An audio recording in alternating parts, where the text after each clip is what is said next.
नमस्कार, खास बुलेटिन में आपका बहुत स्वागत है। मैं हूं आपके साथ अंशिका पाठक। अब बात उस पत्नी की जिसने अपने पति को वो राज पति का लाई सामने जिससे कि पति का सारा कच्चा चिट्ठा खुल गया। पत्नी की शिकायत पर पुलिस आई और घर की तलाशी ली। तलाशी में जो निकला वो आपको हैरान कर देगा। जी हां, पेशे से इंजीनियर होते हुए शख्स ने ऐसा कुछ किया जिसने भी ये सुना वो हैरान रह गया। अगर पत्नी उसके राज नहीं खोलती तो कभी किसी को नहीं पता चलता कि उसका पति चोर है। ये रिपोर्ट देखिए। नाम अफसाना। खोल दिए पति के राज। इंजीनियर पति की ट्रेन में चोरी। पत्नी ने किया चोरी का खुलासा। पुलिस से शिकायत, जांच शुरू। अक्सर पत्नी अपने पति की हर बात को छिपा लेती है, लेकिन एक पत्नी ने पति को वो राज खोल दिए जो किसी को नहीं पता था। पति ने ट्रेन में ऐसा कुछ किया कि पत्नी ने उसकी शिकायत पुलिस से कर दी, जिसके बाद मामले की जांच शुरू कर दी गई। दरअसल पत्नी ने पुलिस को एक शिकायत दी है जिसमें पति की करतूत के बारे में बताया गया। पति पर पत्नी ने ट्रेन से बेडशीट और तौलिया चोरी करने का आरोप लगाया। कपड़े बाहर निकाले तो उसके नीचे की तरफ मुझे रेलवे की बहुत सारी चादरें, तकरीबन 30 से 40 मुझे वहाँ पे तौलिए, उनके 6 कंबल मुझे वहाँ पे नजर आए, जो कि मेरे लिए अनडाइजेस्टेबल था कि ये सब चीजें क्या है। मैंने रेलवे पे इस चीज की कंप्लेंट रेज की। पत्नी ने एक वीडियो शेयर किया जिसमें रेलवे की बेडशीट और तकिए नजर आ रहे हैं। आप भी तस्वीरों में देख सकते हैं कि ये वही बेडशीट और तकिए हैं जो यात्रियों को ट्रेन में रेलवे की तरफ से दिए जाते हैं, लेकिन ये शख्स इनको घर ले आया। पति पत्नी भोपाल की दाता कॉलोनी के रहने वाले हैं। पत्नी ने जब घर में रेलवे का इतना सारा सामान देखा तो उसने पुलिस से इसकी शिकायत कर दी। मुझे उस चीज के लिए चिल्लाना, मुझे उस चीज के लिए मारना, मुझे चप्पल ही चप्पल उस चीज के लिए मारना, मुझे समझ नहीं आया कि ये सब चीजें क्या है और मतलब मैंने क्या गलत किया मुझे समझ नहीं आ रहा। मैं तो रेलवे जो रेलवे की चीज है मैं रेलवे को ही वापस कर रही हूँ, इसमें मुझे नहीं लगता कि मेरी कोई गलती है। लेकिन आपको जानकर हैरानी होगी, जिस शख्स ने ये सब किया वो कोई बेरोजगार नहीं है बल्कि कंपनी में इंजीनियर है। बड़ी सैलरी होने के बाद भी इस तरह की करतूत करना पति को भारी पड़ गया। उसने कभी सोचा भी नहीं होगा कि उसकी पत्नी शिकायत कर देगी। आरोपी का नाम अरशद बताया जा रहा है। उधर सोशल मीडिया पर वीडियो भी काफी वायरल हो रहा है। लोग अलग अलग तरह के कमेंट भी कर रहे हैं। फिलहाल शिकायत मिलने के बाद पुलिस मामले की जांच में जुट गई है। रेलवे की टीम मौके पर पहुंची थी, उन बेडरोल को जब्त किया है और आरोपी के खिलाफ मामला भी दर्ज किया है। हालांकि इस शिकायत के बाद पति पत्नी में आपस में विवाद भी हुआ और पत्नी वापस अपने मायके कोटा चली गई है। फिलहाल स्थानीय पुलिस इस मामले में पड़ताल में जुटी हुई है। कैमरामैन मोहसिन के साथ शैलेंद्र सिंह, न्यूज़ 18 भोपाल। एक अस्पताल जहां पिछले 4 साल से शव सड़ रहे हैं, कोई लेने तक नहीं आया और अस्पताल प्रबंधन भी मजबूर है। वो शव का अंतिम संस्कार नहीं कर सकता है क्योंकि प्रशासन की गाइडलाइन ही कुछ ऐसी है। कई बार अस्पताल ने प्रशासन को पत्र लिखा, लेकिन लापरवाही के चलते अब तक कोई जवाब नहीं दिया गया। दरअसल ये शव कोरोना की पहली लहर के दौरान के हैं। तब से ये शव मॉर्चरी में पीपीई किट में रखे हुए हैं। पूरा मामला क्या है, इस रिपोर्ट के जरिए देखिए।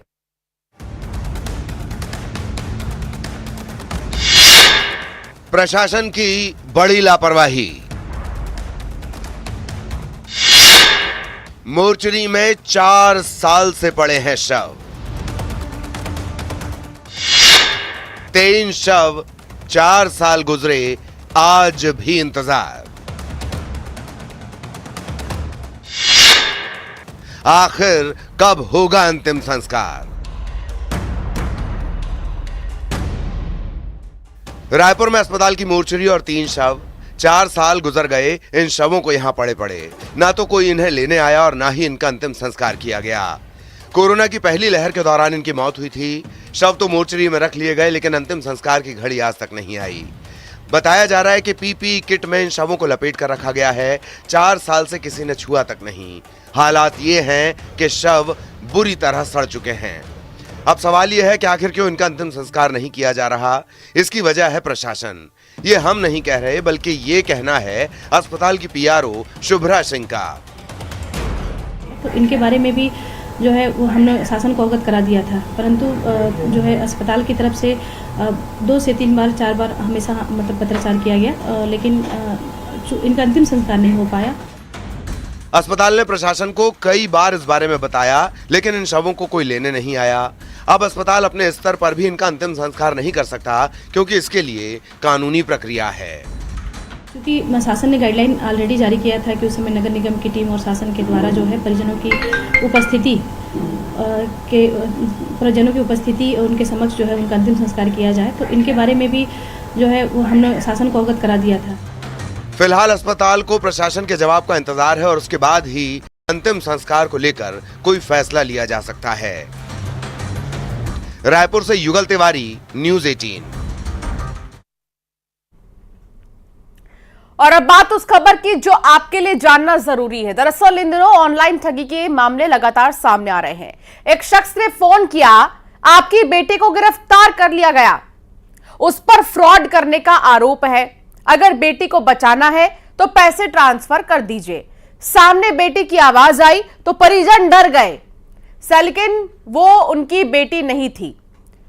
बड़ी बात तो यह है कि वो उनकी बेटी नहीं थी, लेकिन बेटी की आवाज आई। ऐसे में सवाल ये कि वो कौन था जिसने उनकी बेटी की आवाज निकाली। यह था आर्टिफिशियल इंटेलिजेंस तकनीक का कमाल, जो ठगी के लिए इस्तेमाल की जा रही है। देखिए पूरा मामला।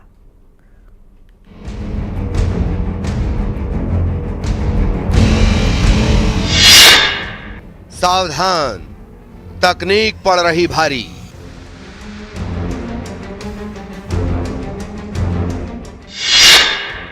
एआई के जरिए ठगी का नया तरीका।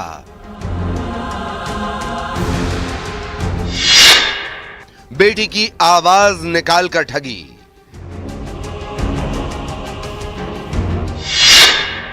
जब हुआ खुलासा तो दंग रह गए।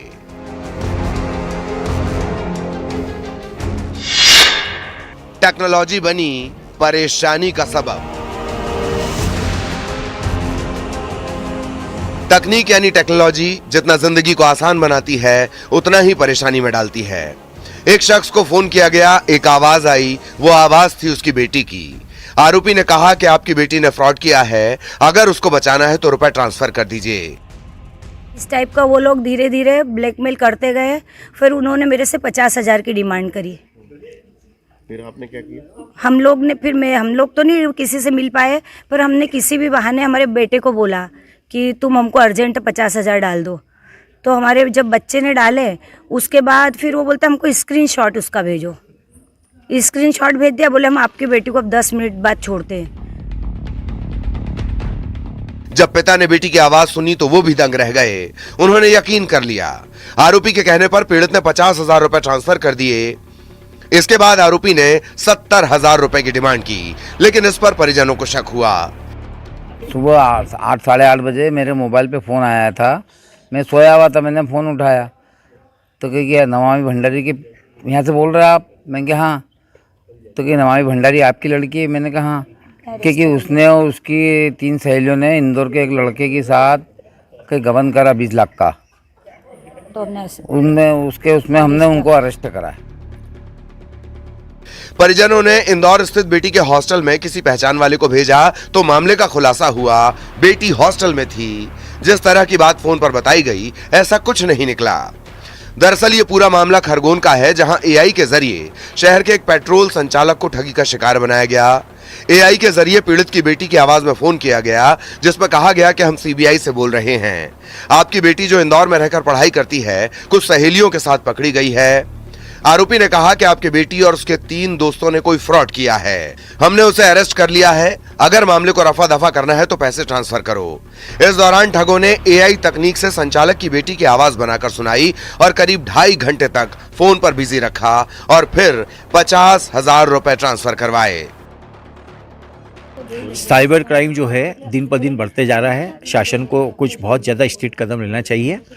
आप देख लीजिए कि रोज़ हम सुनने में आ रहे हैं कि आज इसके साथ फ्रॉड हुआ, कल उसके साथ हुआ, और फ्रॉड करने वाले अलग अलग तरीके से करते हैं। अभी वॉइस क्लोन निकला है कि बिल्कुल अपने जैसे बच्चे की आवाज़ है, बच्ची की आवाज़ है, उस बच्ची की आवाज़ में करेंगे कि पापा मेरे को अर्जेंट में इतने पैसे भेजो, ऐसा बोलेंगे। मैं बहुत तकलीफ में मैं बाद में बताऊंगी क्यों, बोलेंगे अभी पहले पैसे भेजो। तो इस टाइप से बात करते हैं, तो सामने वालों को समझ ही नहीं पड़ता, तो वो ऑनलाइन पैसे डाल देता है। जब मामले का खुलासा हुआ तो पीड़ित ने क्राइम ब्रांच में ऑनलाइन शिकायत दर्ज करवाई और ठगी की वारदात के बारे में बताया। खरगोन से आशुतोष पुरोहित, न्यूज़ 18।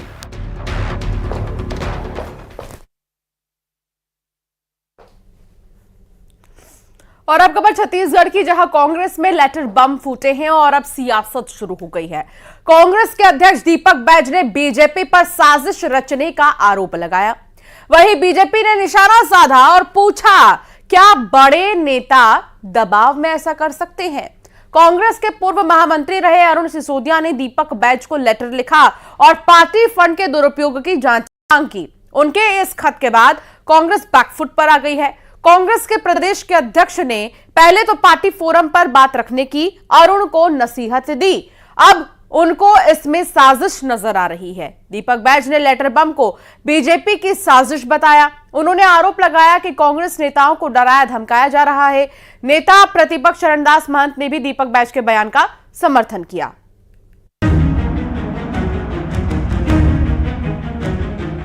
कांग्रेस के पूर्व महामंत्री रहे अरुण सिसोदिया ने दीपक बैज को लेटर लिखा और पार्टी फंड के दुरुपयोग की जांच की मांग की। उनके खत के बाद कांग्रेस बैकफुट पर आ गई।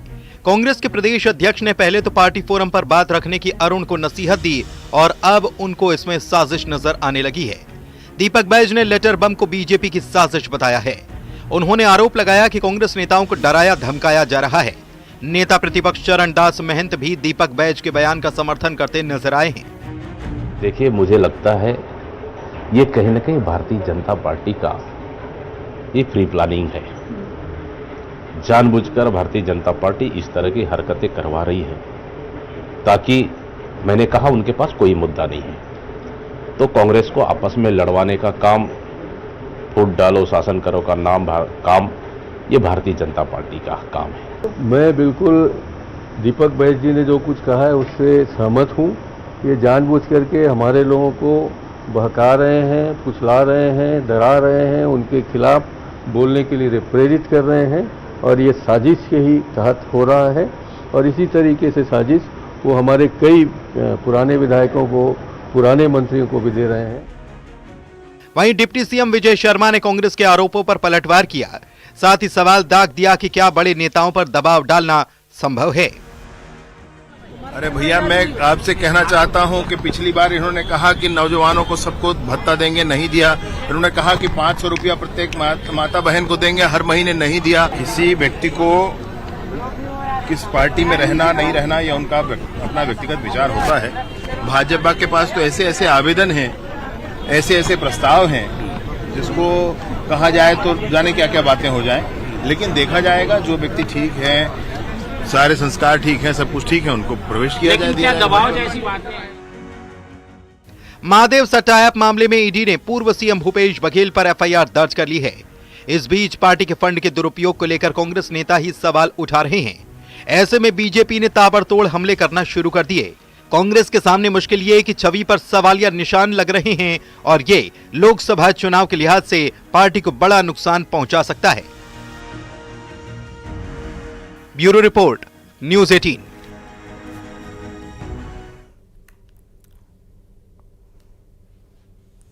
और चलिए अब आपको बताते हैं क्या है लेटर का मामला। दरअसल अरुण सिसोदिया ने दीपक बैज को एक चिट्ठी लिखी थी। पूरे मामले को विस्तार से आप समझिए। पार्टी फंड से गबन के उन्होंने आरोप भी लगाए। लगभग 5 करोड़ से भी ज्यादा के मीडिया लैब को देने के आरोप लगाए हैं। अध्यक्ष प्रभारी महामंत्री को इसकी जानकारी नहीं दी गई, ये सवाल उन्होंने खड़े किए। बिना अनुमति जानकारी दी गई। गाजियाबाद की कंपनी को रकम दी गई है, ये भी उन्होंने कहा। इतना ही नहीं, उन्होंने ये तक भी कह दिया कि विनोद वर्मा जो कि कांग्रेस के ही नेता हैं, उनके बेटे की कंपनी को ये रकम दी गई है। ये आरोप उन्होंने लगाए हैं। साथ ही कोषाध्यक्ष राम गोपाल अग्रवाल पर भी उन्होंने आरोप लगाए हैं। तो पूरा मामला क्या है, ये लेटर का मामला विस्तार से समझिए कि किसने किस पर क्या आरोप लगाए और फिर आरोप लगाते हुए इसमें जांच की मांग की गई है कि जो पार्टी फंड है उससे गबन किया जा रहा है। तो ये था पूरा मामला। आगे बढ़ेंगे और बात करेंगे आज से करीब 382 साल पहले अटलांटिक महासागर की जो एक जहाज ने जल समाधि ले ली थी, जिसमें जिसमें अरबों पाउंड का खजाना डूबने की बात कही गई थी। इतने साल बीतने के बाद भी अभी तक इस जहाज के मलबे तक कोई नहीं पहुंच पाया। अब ब्रिटेन की एक कंपनी फिर से इस खजाने को ढूंढने में जुट गई है। देखिए इस खास रिपोर्ट में।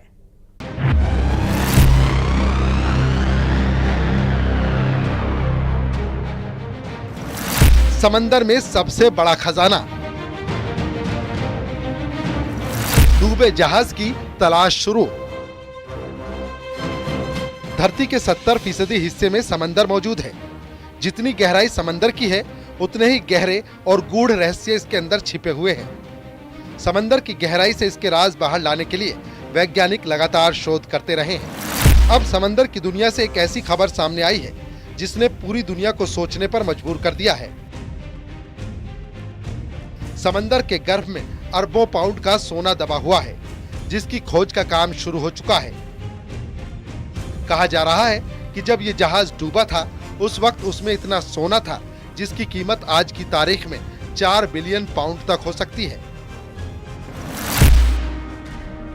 भारतीय रुपयों में बात करें तो ये 42,215 करोड़ रुपए हैं।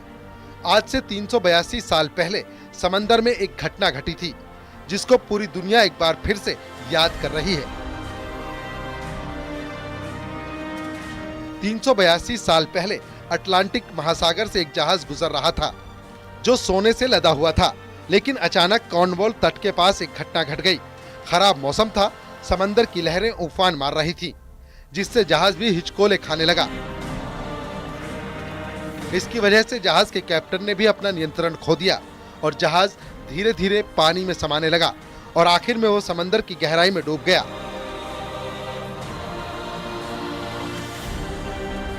इस घटना के बाद से ही उसका कोई अता पता नहीं चल पाया और आज तक वो जहाज वैज्ञानिकों के लिए भी एक रहस्य बना हुआ है। मर्चेंट रॉयल जहाज साल 1641 में भयंकर मौसम की वजह से कॉर्नवॉल के तट पर डूब गया। तब से इसे तलाशने के लिए कई देशों ने एड़ी चोटी का जोर लगाया, लेकिन जिस जगह इस जहाज का मलबा होता होगा वहां तक कोई भी नहीं पहुंच पाया। हालांकि आज से 5 साल पहले मर्चेंट रॉयल जहाज के बारे में कुछ ऐसा पता लगा जिसके बाद लगने लगा था कि अब इसे ढूंढने में कामयाबी मिल जाएगी।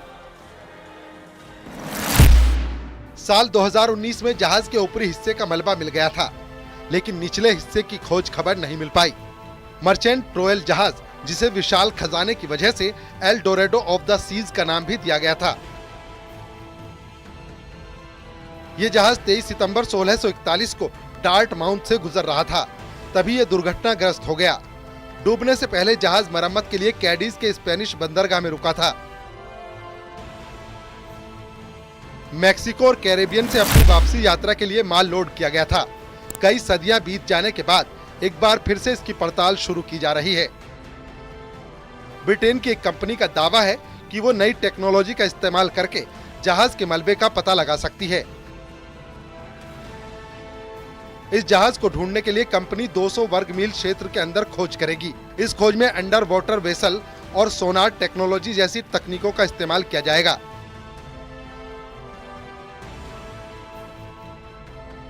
कंपनी के मुताबिक समंदर में हजारों जहाजों के टुकड़े हैं और मर्चेंट रॉयल भी उन्हीं में से एक है। कंपनी का कहना है कि 2024 का पूरा साल शिप को ढूंढने में लगाया जाएगा।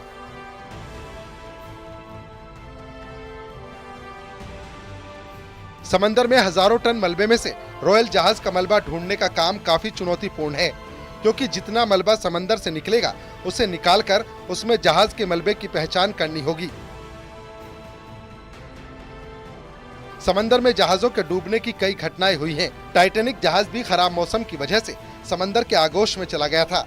इस पर तो फिल्म भी बन चुकी है।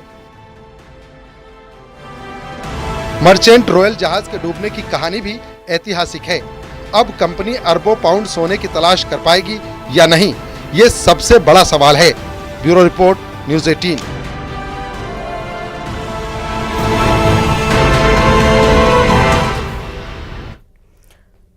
चलिए अब आपको एक ऐसा वीडियो दिखाते हैं जो आपके स्वच्छता के लिए प्रेरित करेगा। आप भी अपने आसपास नदी में गंदगी देखते होंगे, लेकिन कभी सफाई का ख्याल मन में नहीं आया है। लेकिन इस वीडियो को देखकर शायद आप भी सफाई को लेकर सोचने लगे, क्योंकि जब ये कर सकते हैं तो हम क्यों नहीं। तस्वीर में आपको एक बाघ दिखाई दे रहा होगा जो नदी के किनारे एक बोतल को लेकर जा रहा है। जब स्वच्छता को लेकर एक जानवर ऐसा सोच सकता है तो आप क्यों नहीं। हम ये नहीं कहते कि ये बाघ ने स्वच्छता को लेकर किया है, लेकिन आप सोचिए, बोतल को नदी से बाहर उठाया तो है, यानी यह आपके लिए संदेश है कि आप भी अपने आसपास सफाई बनाए रखें।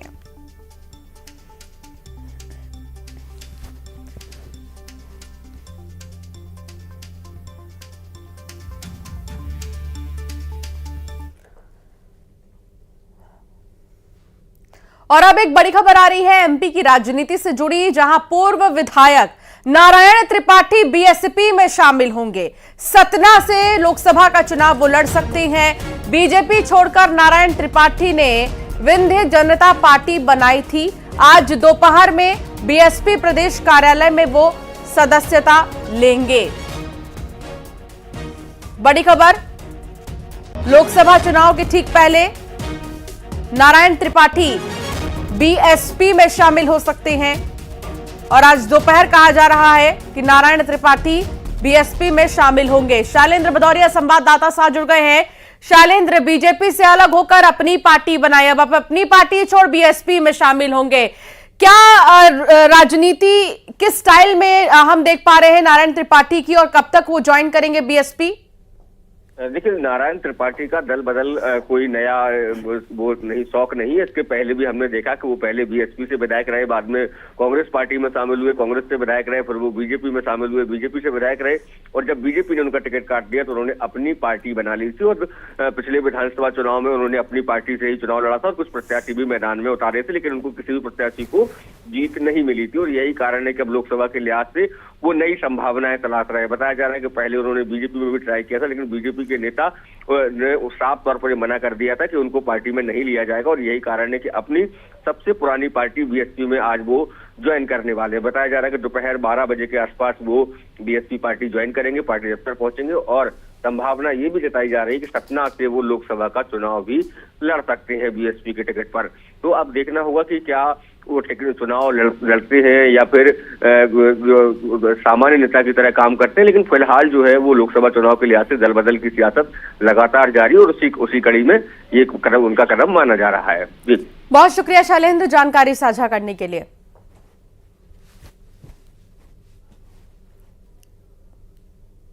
नेटवर्क 18 के राइजिंग भारत कार्यक्रम में पीएम मोदी ने विपक्ष पर भ्रष्टाचार के आरोप लगाए। पीएम मोदी ने कहा कि 2014 से पहले भ्रष्टाचार बड़ा मुद्दा था, 2014 के बाद हालात बदले हैं।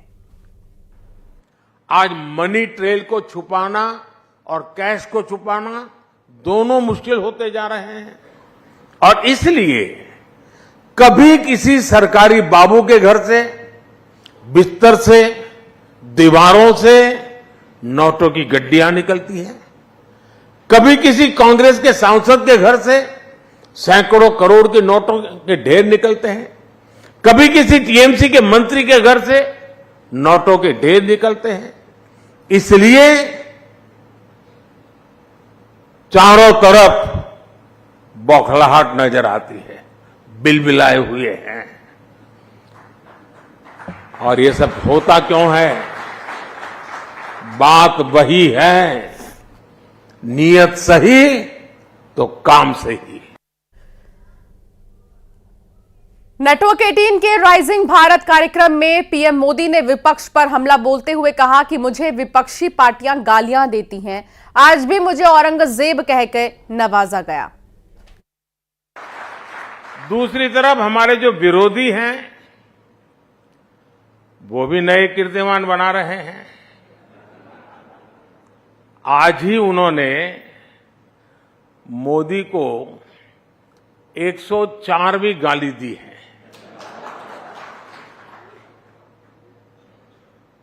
औरंगजेब कहकर नवाजा गया है। मोदी की खोपड़ी उड़ाने का ऐलान किया गया है।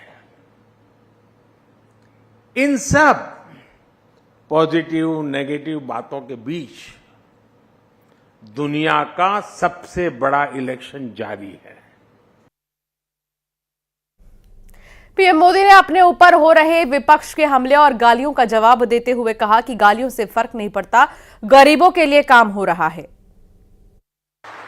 आज हमारी सरकार उसी गरीब को उसके खाते का पूरा राशन मुफ्त दे रहा है। आज वो गरीब जब मुझे आशीर्वाद देता है तो विपक्ष के मन में गालियां फूटती हैं।